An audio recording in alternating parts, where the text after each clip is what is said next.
Greetings and welcome to Georgian Crossroads. This is Byrne Power, your host du jour. I would be making more videos about traveling in Georgia if it wasn't for the fact that this thing keeps going on. And as I told you last time, I hope not to make another infected Georgia episode, but alas, as I suspected, I will have to. And in fact, what's happened, it is near the beginning of January right now. What is it, January? I think the 10th today. And since I last spoke to you, it is 2021. No, everything has not gone back to normal. Although you can hear traffic below me. But what has happened since then is we've had a dramatic spike in our numbers. So, things, as I mentioned last time, starting in Ajara, things started to get worse. In fact, you could say the virus finally came to Georgia.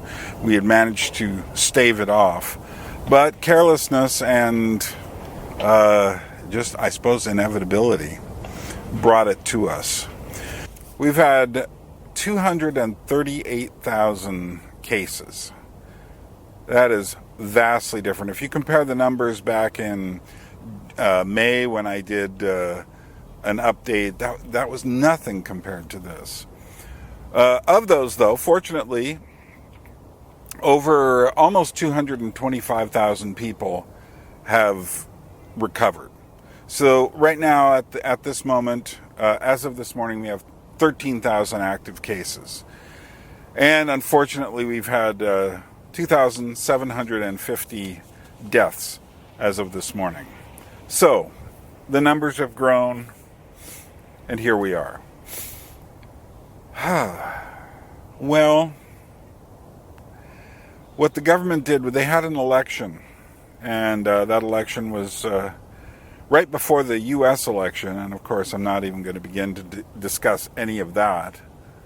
But the election here, there was some questioning of it, but essentially what the government did was they didn't shut down anything prior to the election.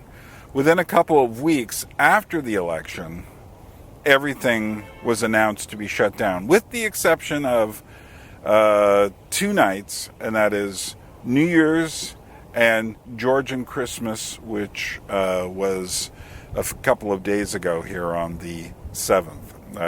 Would have been the 6th evening, so that people could go to service.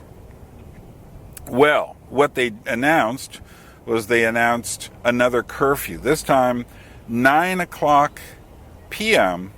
until 5 a.m. So what that meant was that Georgia was essentially a ghost town after, Tbilisi was essentially a ghost town after 9 p.m. Which meant that a lot of Christmas stuff that happened last year didn't happen this year, to which I'm not altogether ungrateful. Or rather, yeah, I'm not ungrateful. I am grateful because the huge thing they did last year with 2-3 weeks straight of electronic music and celebrations not far from my house with mega speakers didn't happen this year. Although, every now and then, I would hear these loud, sounded like a party going on, and it turned out to be only these errant Coca-Cola trucks dragging Santa Claus around with, they've done this before. So, but as it got closer, it was like, the doom of Armageddon coming to the streets.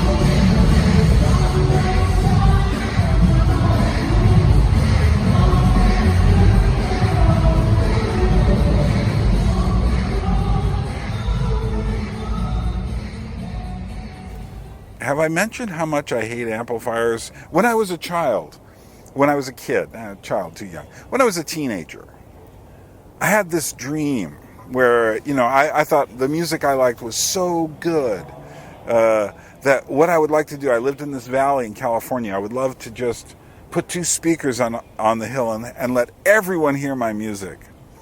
I now understand that was a totalitarian wish. Anyway, we won't get into the speakers. That was last year, all the loudness. But they've also shut down many buildings, with the exception of many stores, with the exception of restaurants, but for takeout only. So there's these two delivery systems here, Glovo and Walt, who are, as we used to say in America, doing gangbusters. They're going for broke. They're making bank. They've got the money. They've got the cash. And but the nice thing is Walt is more local. I use them more. Spain started the Glovo thing, and it's a little bit more international. But Walt is a Tbilisi thing, and they have a lot of independent little restaurants. So if I use them, I would use them for that. It's a pretty convenient system. Too convenient. You need to get out, and but sometimes you're just like, So anyway, a lot of other stores, you can get pharmacy supplies, and actually this time they were a little looser. They let you get household items and such like that, whereas last time household items were not on the list. And then what they did was between we'll say a New Year's and, actually between Western Christmas and New Year's, they allowed everyone to go out and buy gifts. So you found this strange thing that the large malls were not allowing a lot of people in because they wanted them to have a lot of space. And then what they were doing was creating huge lines outside where everyone was standing next to each other. And eventually they changed that. So now you can go into the Tbilisi Mall and go shopping at a store, and they didn't make you wait in line like that. But still, that was a crazy thing. Is it still open? I'm not sure. And the rules are about to come off on January 31st. Oh, the other thing they shut down the metro and the buses again, as well as the little mini buses, the marshrutkas. I struggled to say all that together in one. But anyway, so that means I've been on leg power. So it'll burn power on leg power. So what that means is essentially we have been walking around doing things. It takes me essentially 2 hours to if I really have to load up on supplies at the big Carrefour store. It takes me about 2 hour round trip to get there. Half hour each way, an hour there, maybe. There's still some people at the dry bridge, and I'll stop there. I help out my friend Tamaz by buying the occasional book. And I find that's true. That also the Crossroads Books, the store that sells a lot of English books here. I will purposely buy a book from them, even if I don't necessarily need it. I mean, I'll make sure it's a book I'm going to read, but because I feel like they need the help. They're an independent little bookstore. They need the help. So anything I can do to help out the little people. I go to my local grocer here. Her name is Ira, and I talk to her sometimes. She speaks a little bit of English, so that's good. And I buy some fruits and vegetables from her. I try to support local people, especially on the basic items, whenever I can. But it is a strange time. There is more life on the street than there was, and you can probably see that they're building the Pyramid of Giza next to my house. These structures. There's one here, and the other one I suppose is going to be the Sphinx. And they keep building these. Of course, they started these projects before the lockdown, before 2020, but they keep going. Evidently, someone's got the money, and someone's hoping the economy returns. And that's one thing. The economy is not returning anytime soon. A lot of people have been hit really hard by this. And Georgians are resourceful. They have food, but they stick together when they need to. But still, economically, this has been a really, really tough time for, I think, everyone here. So they're hoping that life returns and someone can afford these actual buildings. I'm sure it's going to be another postmodern nightmare I'm looking at. It doesn't look like it's going to be, it's just going to be like white or gray walls or something like that, life, you just can't stop certain things from happening. Sometime I should do a video on the good post-independence architecture that's here, but I'll have to do one on the bad stuff too, just to be fair. Anyway, this is just a brief update. I just wanted to give you some idea of what's going on out here. And, it does get quiet. It is strange. It's stranger this time because, every now and then I'll see my friends. You never know who you're supposed to hang out with anymore. You see people on the street, you kind of give them a wide berth. Then you'll see the occasional person who just, isn't wearing the mask or whatever. I'm not particularly worried about that person. Someone might. This is Georgia. Things are lax, although you can get a fine, a pretty good fine for Georgian standards, if you don't wear the mask. That's life. Is it a totalitarian lockdown? No. Look at those numbers. Those numbers climbed really dramatically because people got careless. I think people were hoping life would start to return this spring.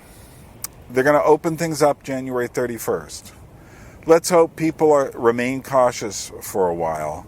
Right now, the numbers are going down again. We've got about 300 new cases a day. It was at around 3,000 or more. So that's good news. It is going down. But it can spike. Are we done with the cold weather, the kind of weather that gets people chilled and weakened and open to viruses?